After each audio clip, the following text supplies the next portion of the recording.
चाही हो से जिया के। पहले जीती दिलवा बात करी नहीं आके। धीरे धीरे बढ़ी एह प्यार के कहानी।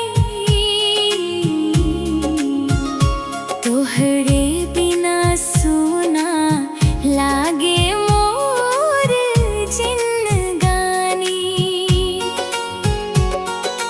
अखियाँ से अखियाँ जब टकरा जाला, दिलवा के धड़कन तेज हो जाला। हंसी तो हार लागे चांदनी के उजियारा।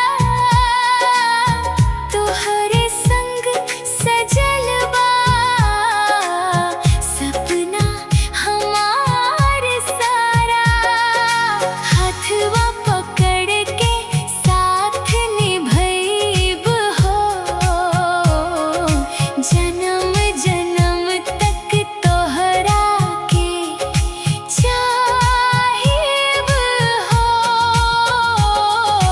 रात भर प्यार ना चाही हो से जिया के।